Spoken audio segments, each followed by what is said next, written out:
ஏராளமான மக்கள் இப்ப வாழ்கின்ற வாழ்க்கையை நினைத்து சூழ்நிலை கைதிகளாய், மாட்டிக் கொண்டவர்களாய், முடக்கப்பட்டவர்களாய் உணர்கின்றார்கள். இப்போதைய சூழ்நிலை என்னவாக இருந்தாலும் அது தற்போதைய யதார்த்தம்தான். இந்த தற்போதைய யதார்த்தத்தில் இந்த ரகசியத்தை பயன்படுத்துவதன் மூலமாக மாற்றத்தை ஏற்படுத்தலாம். உங்களின் சூழ்நிலையை மாற்ற முதலில் உங்கள் சிந்தனையை மாற்ற வேண்டும். உங்களுக்கு வருகின்ற தபால்களிலோ செய்திகளிலோ ஏதாவது ஒரு கட்டணம் சீட்டு இருக்குமோ என்று நினைத்தீர்கள் என்றால் அப்படித்தான் நடக்கும். சிறந்த விஷயத்தை நாம் எதிர்பார்ப்பது இல்லை. சிறந்த நிகழ்வுகளை நாம் எதிர்பார்ப்பது இல்லை. நாம் கடனை பற்றி சிந்திப்பதனால் அதையே ஈர்க்கப்படுகின்றோம். ஒவ்வொரு நாளும் இதையே யோசிப்பதனால் இதையே உறுதிப்படுத்துகின்றோம். கடனை கட்டச் சொல்லி கடிதம் வந்திருக்குமோ? ஆமாம், வந்திருக்கு. வாங்கின கடனை கட்ட சொல்லி கடிதம் வந்திருக்கோ? ஆமாம், வந்திருக்கு. ஏனென்றால் அதை நீங்கள் எதிர்பார்த்து கொண்டிருந்தீர்கள். அதற்கு காரணம் ஈர்ப்பு விதி உங்களுக்கு கீழ்ப்படிவதுதான். ஆகையால் நீங்கள் நினைப்பது உங்களிடம் கொண்டு வந்து சேர்த்துள்ளது. நீங்கள் இதை மாற்ற கடன் கட்ட கடிதம் வந்திருக்குமோ என்று யோசிக்காமல் காசோலை வந்திருக்கும் என நினையுங்கள்.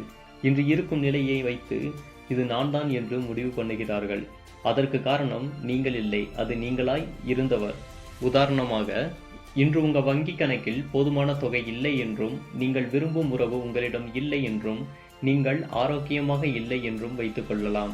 அதற்கு காரணம் இப்பொழுது இருக்கும் நீங்கள் இல்லை. கடந்த காலத்தில் நீங்கள் நினைத்த எண்ணங்களின் பிரதிபலிப்பு, செயல்களின் பிரதிபலிப்பு. அதனால்தான் நாம் கடந்த காலத்தில் செய்த செயல்கள் எண்ணங்களின் பிரதிபலிப்பில் தொடர்ந்து வாழ்ந்து கொண்டு உள்ளோம். தற்போதைய நிலைமையை வைத்து நீங்கள் உங்கள் பிரச்சனைகளை கூறுகிறீர்கள் என்றால் எதையும் பெற முடியாத படுகுழியில் நீங்களே விழுகின்றீர்கள் என்று அர்த்தம். நம் வாழ்க்கையை மாற்றி அமைப்பதற்கு இந்த நேரத்தில் நாம் என்ன செய்யலாம்? உங்களுக்கு நான் சில விஷயங்களை கூறுகின்றேன். முதலில் நாம் செய்ய வேண்டியது நன்றி. நீங்கள் எதற்கு எல்லாம் நன்றி உள்ளவர்களாக இருக்கிறீர்கள் என்று ஒரு பட்டியலிடுங்கள். ஏனென்றால் உங்கள் ஆற்றலை இடம்பெற வைத்து உங்கள் சிந்தனையில் மாற்றத்தை தூண்டும்.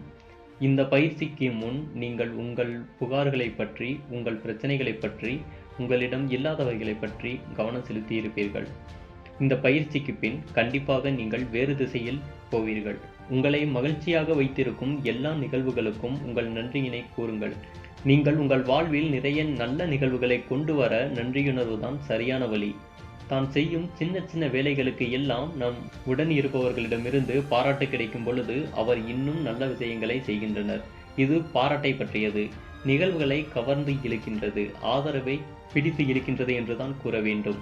வாழ்க்கையில் நாம் எதை சிந்திக்கின்றோமோ, எதற்கு நன்றி சொல்கின்றோமோ அதையே அடைகின்றோம்.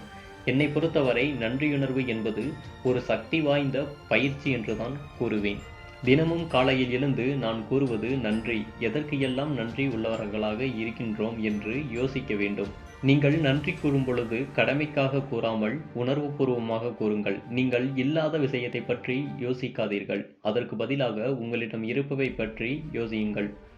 உங்கள் வாழ்க்கையில் மாற்றமடைய வேண்டும் என்றால் உடனடியாக இதை கடைபிடிக்க ஆரம்பியுங்கள். தொடர்பதிவுகள் அடுத்தடுத்து வெளியாகும்.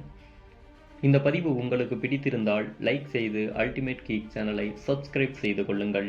அடுத்த பதிவில் உங்களை சந்திக்கின்றேன். நன்றி, வணக்கம்.